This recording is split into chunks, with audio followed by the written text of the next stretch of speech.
Hello again. My name is Livi Michael. I'm the author of 20 books, several articles and short stories, and a play. I also run a podcast about short fiction called Small Pleasures, together with short story writer and translator Sonia Moore. I've taught creative writing for over 30 years, and my relationship with the publishing industry goes back even further. In that time, the world of publishing has changed dramatically, and my experience of it has varied a great deal. I've come across many people who've had difficulties of one kind or another with commercial publishing, which is the reason I wanted to do this podcast, to share some of the things I've learned with you from working with thousands of writers, with my own creative process, and with the publishing industry. I'm talking mainly about what you can do to develop resilience and how to keep faith with your own creativity and process. And I hope you found some of what I've said helpful. We're at the end of the series now, and I just wanted to return briefly to the question of value, because I think it's one that haunts us as writers and any artists. We often suffer from a crippling uncertainty about whether our work is good enough.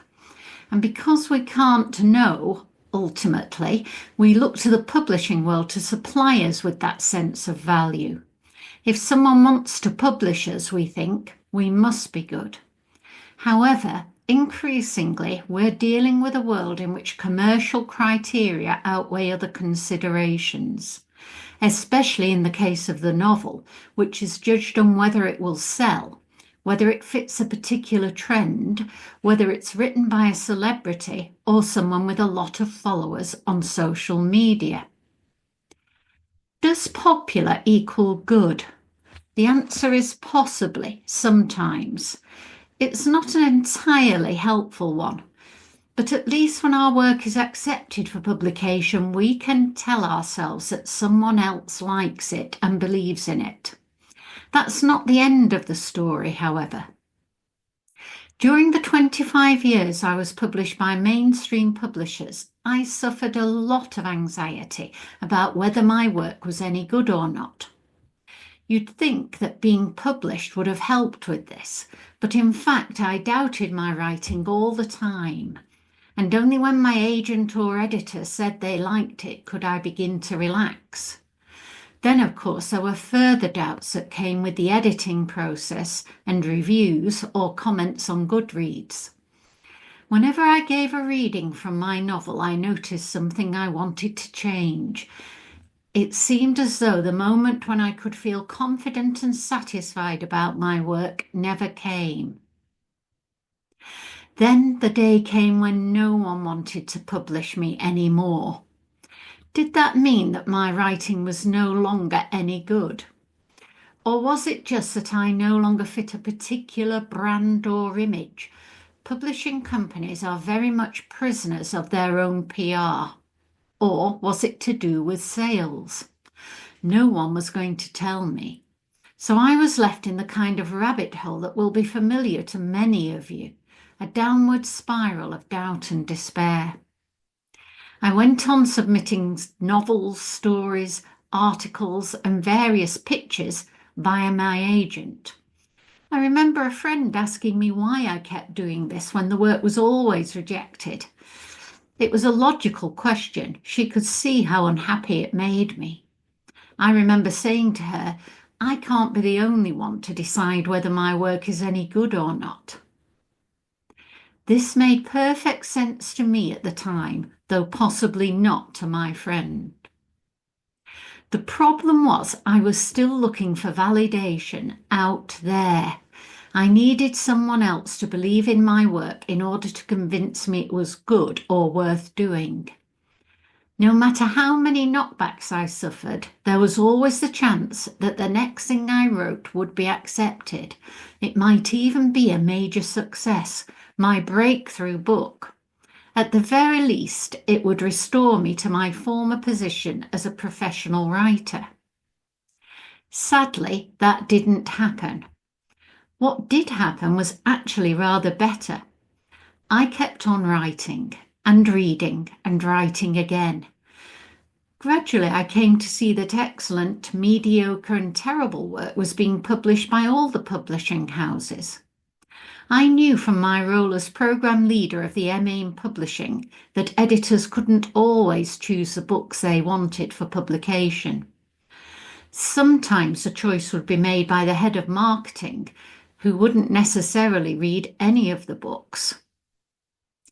Also, it finally dawned on me that if writers such as Robert Lowell, the Pulitzer Prize-winning American poet, and Alice Munro, the Nobel Prize-winning Canadian short story writer, didn't know whether they were any good or not, then I was hardly likely to know either. It's a hard truth, but the reality is I will never know whether one of my novels, published or unpublished, is in fact a heartbreaking work of staggering genius. And actually, I don't care. Or rather, it matters more to me that I keep on doing it. I can assume, after more than 50 years of practicing my craft, that I've learned some things about it, and that by continuing to write, I'm developing my skills in the way they need to develop. I'm becoming the kind of writer I was meant to be, untrammeled by any expectations or demands from the publishing world. Occasionally, someone publishes something I've written. I'm always pleased. Occasionally, it's rejected. I'm never very surprised. I might feel a small pang of pain about it, but it passes quickly, and I go back to my writing. In other words, I'm no longer looking to the publishing world to fulfill my dreams, the dreams I had when I was a little girl of 6 or 7, which is when I first said I wanted to be a writer. Essentially, I'm fulfilling them myself, which is rather wonderful if you think about it. And you can do it too. That's the whole message of this series. You can get everything you need from your own writing, so long as you don't grant other people the power to define you as a writer or to dictate what you do. So, as I say, this is the final episode, and I just want to recap some of the key points I've made over this series. I have suggested that the real value of writing does not lie in publishing your work, but in the experience of it and the experience of flow, the engagement or absorption, the adventure and the mystery.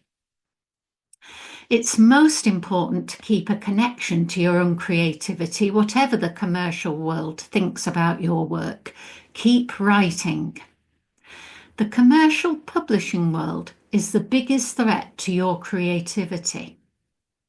Writing and publishing are like two ends of a seesaw. When you're feeling depressed, anxious, or blocked, it's probably because you're putting most weight and emphasis on the publishing end. Focusing on the commercial publishing world will make you miserable. It may even make you ill. You need to redress the balance for the sake of your own personal well-being and mental health. It's in your power to redress that balance by reconnecting with your writing. Your writing is a gift. It's important to use it and to appreciate it. You can't change the vast corporate machinery of publishing, but you can change your attitude towards it. The important thing is to see it realistically. Publishing can't offer validation, self-esteem, financial security, fame, or a secure status. It can't even guarantee a readership. It's undoubtedly a thrill if your novel is accepted, but there are still pitfalls to navigate in terms of sales, reviews, awards.